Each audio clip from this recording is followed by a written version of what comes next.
गणतंत्र दिवस की शुभकामना देते हुए ये कहना चाहूँगा कि शुरू से ही विश्व को भारत एक अलग संदेश देता रहा है और हमारे पुरखों ने आज के दिन इस देश के संविधान को लागू कराया था। इसमें बाबा साहब भीमराव अंबेडकर ने दुनिया के प्रत्येक देशों के संविधान से कुछ चीज़ें लेकर के और कुछ मौलिक चीज़ अपनी रख करके सबसे अनोखा और सबसे प्यारा संविधान इस देश का बनाया। और आज हम लोग संविधान को आत्मार्पित किए, आज से संविधान लागू हुआ पूरे भारतवर्ष में। इसलिए इसको हम लोग गणतंत्र दिवस के रूप में मनाते हैं कि गण यानी जनता का, लोगों का यह तंत्र है जिसमें जनता ही सब फैसला करती है, जनता ही मालिक होती है। और इस तरह के फैसलों से दुनिया के कई मुल्कों में यह संदेश गया और जो देश दूसरे देशों की गुलामी की जकड़न से आज़ाद हुए, उन लोगों ने भारत के संविधान की सराहना की और भारत के संविधान को अपने देश में लागू करने का काम किया। हम लोगों ने भी अमेरिका के संविधान से काफ़ी प्रेरणा लिया था और उस समय ऐसा लग रहा था कि डेमोक्रेटिक राइट्स की रक्षा करने वाला देश, दुनिया का सबसे मजबूत देश अमेरिका है। लेकिन आज विश्व के सामने में संकट पैदा हो रहा है अमेरिका की गलत नीतियों की वजह से।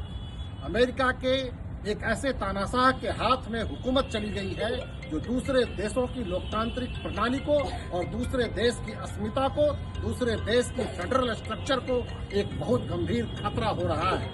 इस स्थिति में भारत जैसे देश जो सबसे पुराना लोकतंत्र है, सबसे पुराना गणतंत्र है, बगल में हमारा वैशाली जिला है, यहीं पर लक्ष्मियों ने सबसे पहले आज से 16वीं शताब्दी पूर्व वहां पर गणतंत्र की स्थापना किया था और तब से ये दुनिया में गणतंत्र की डिफिनीशन और गणतंत्र की परिभाषा और गणतंत्र को अपना रहे हैं।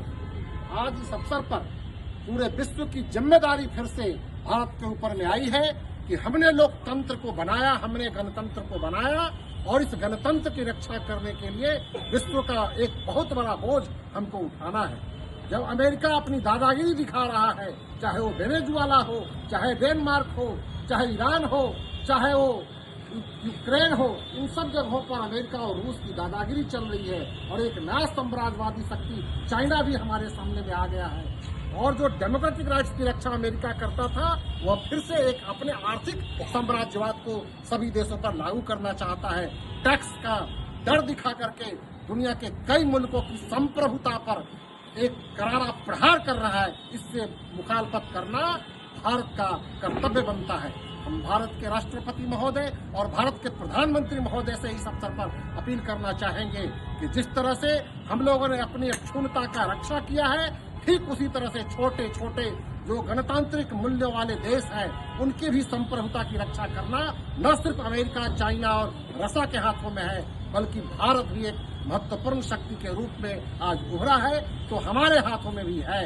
हम अपने देश के प्रधानमंत्री और राष्ट्रपति को इस संदर्भ में पूरे देश के लगभग 1,50 करोड़ लोगों का हम बहुमत देते हैं कि आप दुनिया में भारत का डंका लहराएं और गणतांत्रिक मूल्यों की रक्षा करें।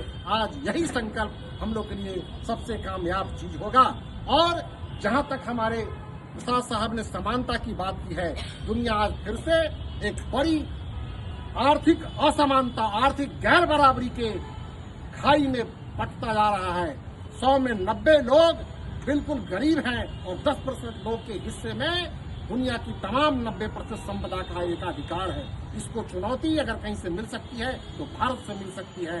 हम सबको समान रूप से, हमारा सिद्धांत रहा है सर्वे भवन्तु सुखिनः सर्वे सन्तु निरामया।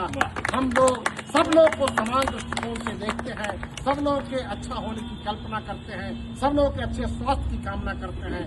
भारत पहले ही विश्व गुरु था अपने सिद्धांतों के वजह से और आज भी हम वसुधैव कुटुंबकम के नारों के साथ पूरे विश्व को एक अपना परिवार